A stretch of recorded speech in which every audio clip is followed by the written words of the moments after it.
Welcome to episode 2 of the Benson Report. This week I'd like to talk a little bit about NAFTA, the Security and Prosperity Plan which accompanied NAFTA and was never successfully executed, and a more recent threat to our country known as BRICS and their accompanying New Development Bank. So, approximately 35 years ago, George H.W. Bush helped draft what we now know today as the North American Free Trade Agreement. Clinton subsequently signed it into law. Now, they weren't very transparent in the execution of NAFTA, and most people didn't really understand what was going on with it at the time. Still don't to this day. And so, kind of a shadow of the North American Free Trade Agreement was what was called the Security and Prosperity Plan. And what that was a cooperative agreement between Mexico, the United States, and Canada, whereby they shared trade, border security, and other integral secrets that kept our countries separated. And the goal was to eventually eliminate the borders entirely. That didn't actually work out too well because, like I said, most people weren't really aware of the Security and Prosperity Plan aspect of the NAFTA treaty. And so the SPP actually ended up getting shut down. They technically said they paused it, but it's been on pause for a very long time now. I don't think it's coming back. And, I mean, frankly, we've actually gone the other direction, more toward isolationism and further away from, global unity, at least across this continent. And so what that resulted in was the winnings that were supposed to come out of NAFTA actually turned into losses, because you go halfway into a multinational trade agreement like that, and a lot of the times some people will get something out of it, but the others won't get their intended results. So in our case, a lot of our jobs most of them went to Mexico, and it didn't help Mexico in all reality because they were really bad jobs that we sent. I mean, it was the raw manufacturing aspects of some of the worst jobs possible. Jobs that we used to take great pride in here in America, but, you send them somewhere else and they can really be done by anybody, just at a much less standard of quality. And so the benefit there was supposed to be that eventually Mexico, the United States, and Canada all become one unified front that increases our ability to trade on a global scale. And due to the scrapping of the SPP, we halted that effort, so our jobs went elsewhere, but we never made any benefits from it. And Mexico didn't really benefit from it because, well, we were paying them pennies on the dollar to do what they were doing here in America. Which, again, that's what causes quality to decline.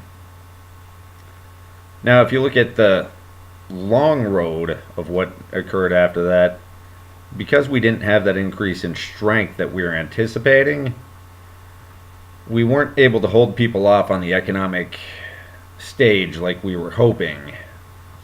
NAFTA was supposed to, make it easier to travel continentally. It was supposed to ensure that we maintained a level of global supremacy that we had become accustomed to, and none of that worked out too well for us.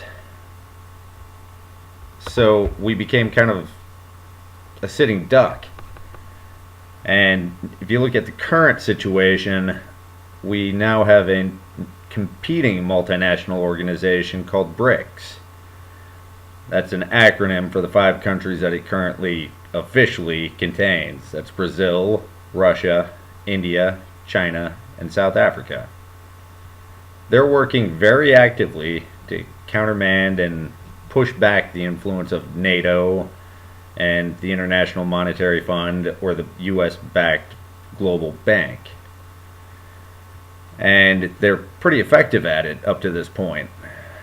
And so far it's been minor conflict pushback. Syria is a good example.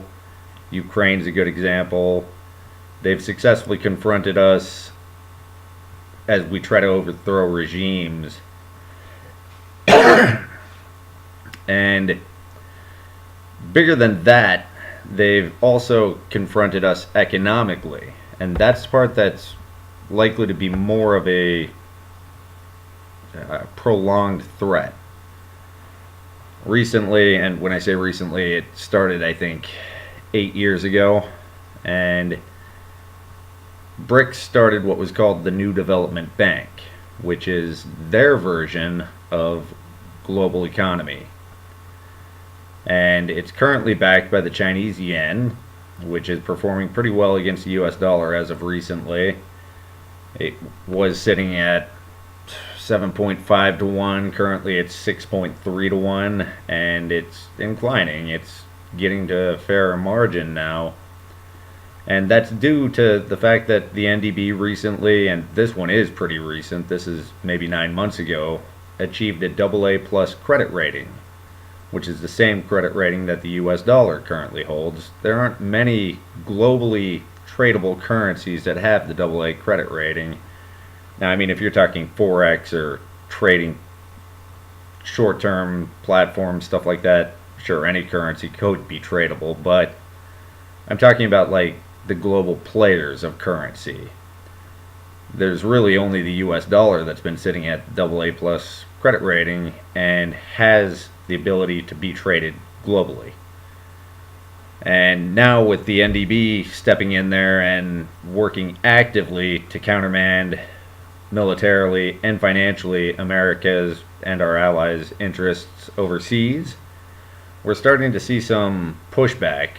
Russia and China now trade in the Chinese yen.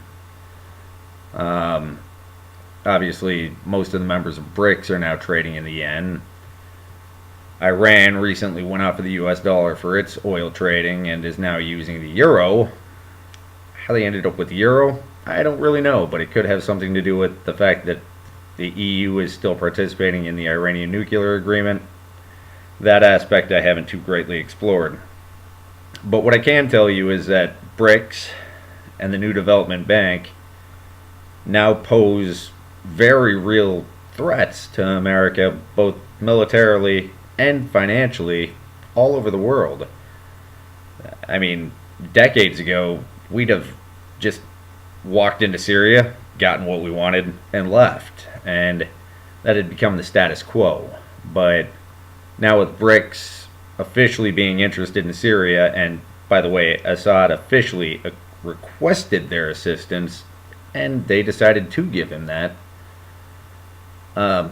we're seeing global conflicts that before wouldn't have really been conflicts. It would have just happened.